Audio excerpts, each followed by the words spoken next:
Good morning everyone! Ngayong araw, nandito nga tayo sa Divisoria para mamili. Nagpasama kasi si Mrs. sa atin na mamili dito sa Divisoria. Kahit na nahihirapan siya maglakad, nagpasaklay-saklay, pilit niya pa rin pumunta dito sa Divisoria para mamili ng mga dagdag na paninda natin dito sa bahay. Kasabay naman nun yung pagbili niya ng bingguhan kasi naiinis siya dahil parati daw siyang talo dito sa amin pag nagbibinggo sila ng mga kaibigan niya. Tara at samahan natin si Mrs. mamili ngayong araw. Let's go! Okay, let's go! Kumusta sa lahat? Welcome back ulit dito sa ating maliit na channel.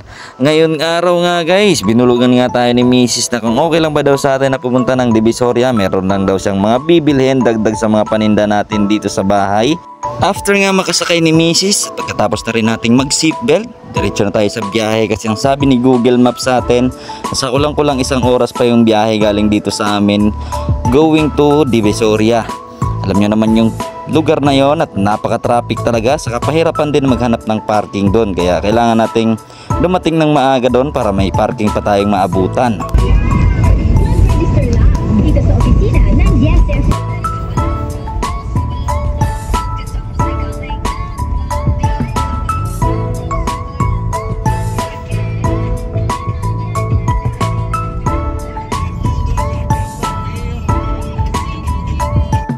After 1 hour nga nating biyahe, nandito na nga tayo sa Divisoria. Di ko na masyadong dinitalye yung biyahe natin dahil nga matraffic papunta dito.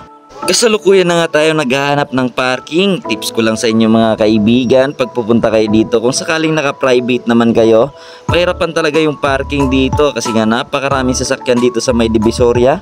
Kami naman ay sinwerte kami ni Mrs. ngayon dahil nga meron pa silang space dito sa may bungad at sinabi rin natin sa nagbabantay na PWD si Mrs. Baka pwede kaming pagbigyan at pumayag naman. Ito nga pala yung rate nila dito sa parking nila, 100 pesos.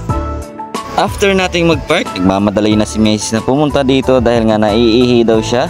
Kailangan niya muna maghanap ng banyo bago tayo mag-ikot-ikot dito sa loob ng Divisoria.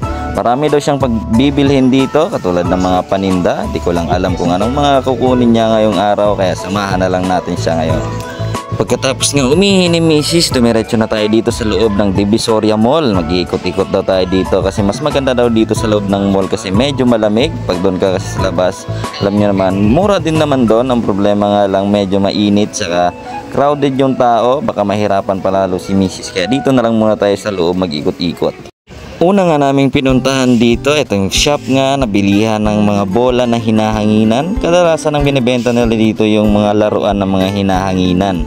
Ito nga, available nga sa kanila itong mga penguin na hinahanginan, salbabida, saka mga pang event-event tulad ng happy birthday na hinahanginan.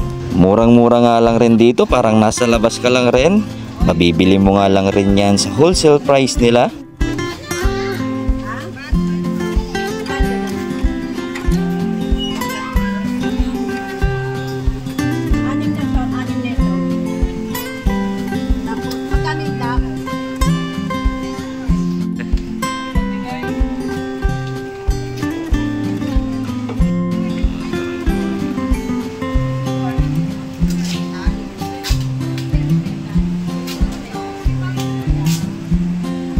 Pagkatapos nga nating mamili dun sa mga laruang hinahanginan, ito na naman si Miss, naglalakad na naman papunta dito sa bilihan ng payong. Sabi niya kasi sa akin, magtatag-ulan na, kailangan daw natin mag-imbak ng payong, baka sakaling maraming bumili dito sa ating maliit na tindahan. Dito nga, napakaraming available na payong, lahat ng klase na hinahanap mo, meron nga sila, lahat ng estilo, meron sila. Murang-mura nga lang rin dito guys, mabibili mo nga lang rin yan sa wholesale price nila.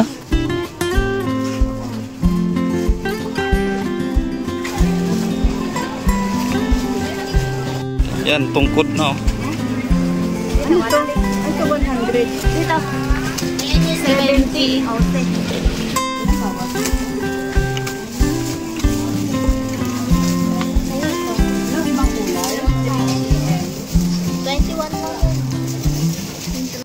Pagkatapos nga nating makabili ng payong, ito naman si Misa pumunta naman dito sa bilihan ng baunan kasi nga kailangan din na daw natin na bumili ng mga ganitong mga paninda para sa mga bata at saka sa mga pangmatanda rin. Available din sa kanila dito yung mga hanger, mga basket, Lahat ng klase na kailangan natin sa mga pang-araw-araw, meron nga rin sila dito.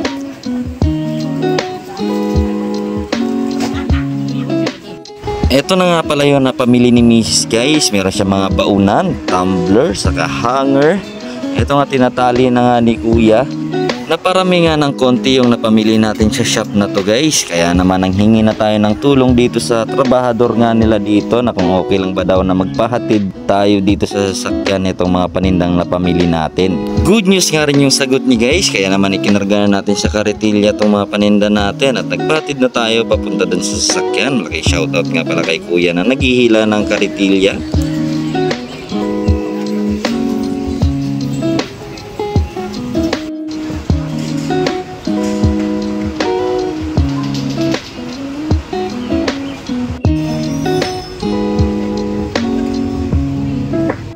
After nga nating maihatid yung mga napamili natin dun sa sasakyan, ito at binalikan na natin si Mrs. habang namimili na naman ng mga laruan na pambata. Ito, pinipitas niya na nga itong mga telepono para sa mga babaeng bata. Marami nga mga laruan na available dito guys. Mabibili mo nga lang rin sa wholesale price nila.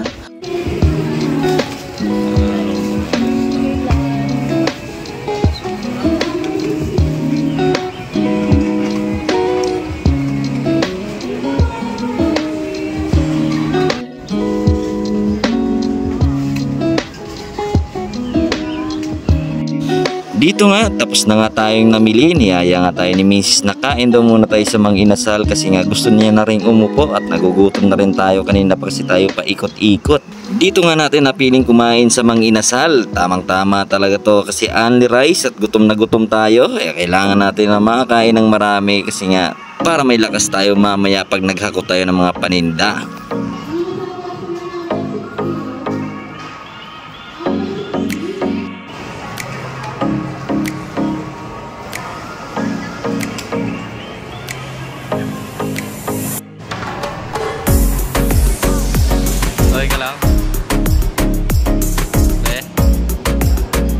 Dito nga guys at kumikislap na yung mukha ni Mrs. dahil nga daw nakabili na daw siya ng mga bagong card para sa bingkuhan. Maya-maya nga lang rin at dumating na yung mga pagkain natin. Ito nga, umorder nga tayo ng palabok saka itong chicken. Gutom na kami. Pagkatapos nga namin kumain, tumayo na kami at naglakad-lakad para bumbaan naman yung kinain namin. Di ako na nakunan yung pagkain namin guys dahil medyo messy, kaya may kamay lang kasi natin. Tapos lamun-lamun ang sistema ng pagkain namin kaya di ko na siya idinitali para sa inyo. Dito nga at on the way na nga kami pa uwi na kasi tapos na tayong mamili.